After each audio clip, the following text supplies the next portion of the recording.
你有没有想过，从孩子呱呱坠地的那一刻起，你自以为的教育之旅，其实是一场精心设计的被教育。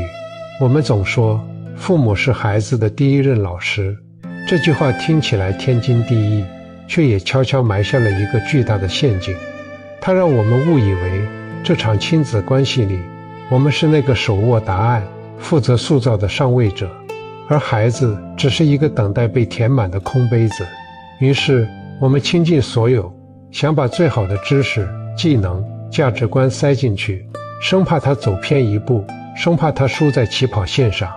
但今天，我想请你放下这个执念，换个视角来看待你的孩子。你的孩子真的是来被你教育的吗？还是说，他其实是宇宙派来专门教育你的那位导师？一个真正觉醒的家庭，其核心秘密就在于此。父母终于明白，孩子的到来并非是为了满足我们的期待，实现我们未尽的梦想，或是为我们的人生增添一份完美的勋章。恰恰相反，它的出现是为了撼动我们早已固化的认知，是为了照见我们内心深处不愿面对的阴影，是为了邀请我们重新走上一条自我成长的道路。想想看，是不是这样？当你因为孩子磨蹭而暴跳如雷时，他其实在问你，你为什么如此恐惧失控？当你因为孩子成绩不佳而焦虑万分时，他其实在问你，你的价值难道只能建立在外在的评判之上吗？当你试图用为你好去控制他的选择时，他其实在问你，你是否真的尊重一个独立灵魂的存在？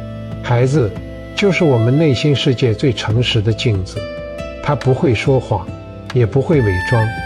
你内心哪怕有一丝的焦虑、恐惧、匮乏或傲慢，都会在他身上以某种方式清晰地显化出来。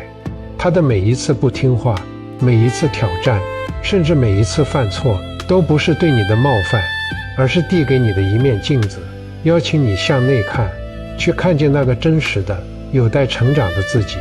所以，别再把家当成一个只有你单方面输出的讲堂了。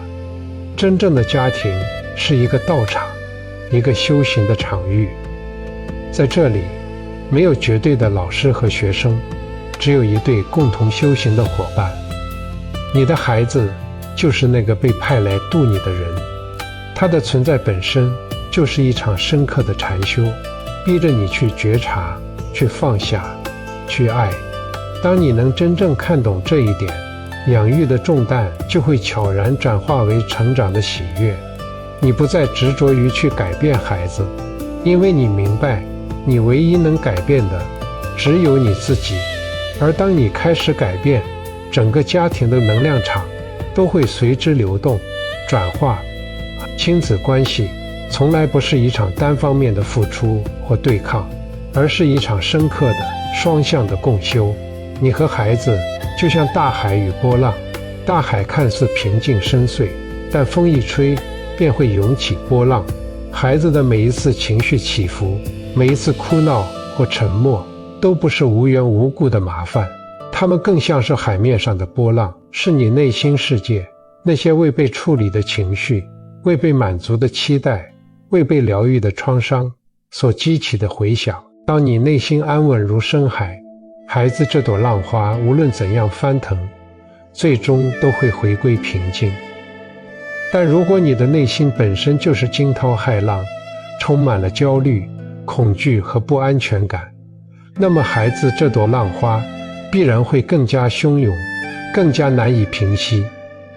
他的问题行为往往只是你内心状态的一面放大镜，所以真正的共修始于觉察。当你看到孩子发脾气时，不要急着去纠正他的行为，而是先问问自己，我此刻的内心是否也正被某种情绪所裹挟。当你想控制孩子的人生轨迹时，不妨停下来反思，我是不是在借由他去弥补自己人生的遗憾。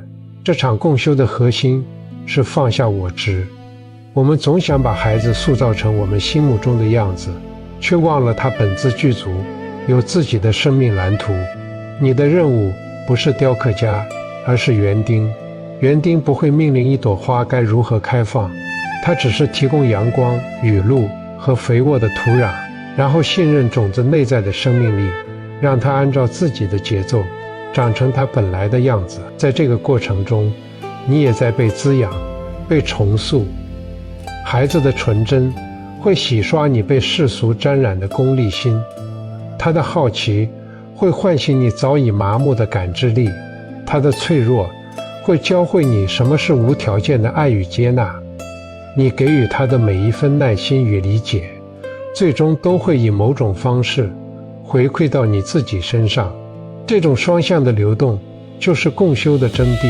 它不是你高高在上的教育他，也不是他无理取闹的折磨你，而是两个灵魂在彼此的碰撞与交融中，共同走向更深的觉醒与自由。真正的爱既不是占有，也不是放纵，它是一种清醒的有边界的滋养。无条件的爱并不意味着没有原则，恰恰相反，正是因为爱的深沉而纯粹，我们才更需要为这份爱设立清晰的边界。边界不是冰冷的高墙，而是温暖的篱笆。它告诉孩子，我永远爱你，但我不能接受你伤害自己、伤害他人，或破坏我们共同生活的秩序。这就像阳光普照万物，但万物依然有自己的生长范围和规律。很多父母混淆了爱与控制。控制是把自己的意志强加给孩子，要求他按照你的剧本生活，因为你的安全感建立在他的听话之上。而守护则是基于对生命本身的尊重，去引导他认识世界的规则，学会为自己的行为负责。现代心理学早已指出，一个健康的孩子需要在安全依恋和自主探索之间取得平衡。安全依恋来自于父母稳定、可靠、充满爱的回应，而自主探索则需要父母敢于放手，允许孩子在安全的边界内去试错、去体验、去建立自己的内在秩序。没有边界的爱会让孩子迷失在无尽的自由里，反而感到焦虑和无助。而只有控制，没有爱的管教，则会扼杀孩子的生命力和创造力。所以，守护的关键在于戒律，而非禁令。戒律是共同的约定，是家庭成员彼此尊重的体现。比如，我们可以和孩子一起制定家庭公约，晚上9点前要睡觉，不是因为我说了算，而是为了保证你第二天有充沛的精力去探索世界。饭前要洗手，不是为了服从命令，而是为了尊重自己和家人的健康。在这个过程中，父母首先要戒除的是自己的控制欲、攀比心和功利心。当你不再把孩子当作实现自己野心的工具，不再用别人家的孩子来衡量他的价值，你才能真正看见他、听见他，并给予他恰如其分的守护。孩子不是你的附属品，他是独立的个体，是借由你来到这个世界的一位旅人。你的爱应该是他远行时背包里的干粮和水，而不是拴住他脚踝的锁链。当你能以这样一份清醒而有边界的爱去守护他，你会发现孩子反而会变得更加自律，更有责任感，因为他知道规则不是为了束缚他，而是为了保护他内在那颗自由而勇敢的心。如果你已经听到这里，无论你是孩子，还是内心依然住着一个孩子的成年人，请收下这6句话。它们不是命令，不是教条，而是我们作为同行者送给你的一份礼物，一份关于如何在这个世界上安顿自己、爱自己的指南。第一，请永远记住，学校是为了培养适应它规则的人，但不适应并不等于不好。这个世界需要循规蹈矩的工程师，也需要天马行空的艺术家。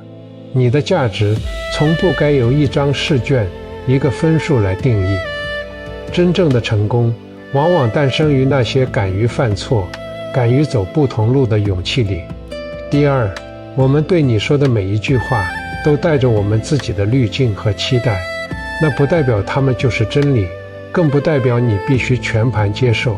同样，任何人对你的批评，也只是他们内心世界的投射。不要让外界的声音成为你定义自己的标尺，你的内在自有答案。第三，听话从来不是衡量一个孩子好坏的标准。我们希望你听话，是出于爱的保护，而不是控制的欲望。所以，请把所有人的建议都当作参考，而不是命令。学会独立思考，是你送给自己最珍贵的礼物。第四，你在我们眼中是无价的珍宝，但在别人的世界里，你只是芸芸众生中的一员。这没什么不好，反而是一种自由。当你不知道如何与人相处时，最好的老师不是说教，而是观察。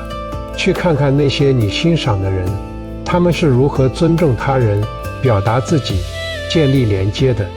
第五，这个世界上有千万种成功的模样，有人追求财富，有人渴望名望，但对我们而言，你最大的成功就是身体健康，内心平安，活得开心快乐。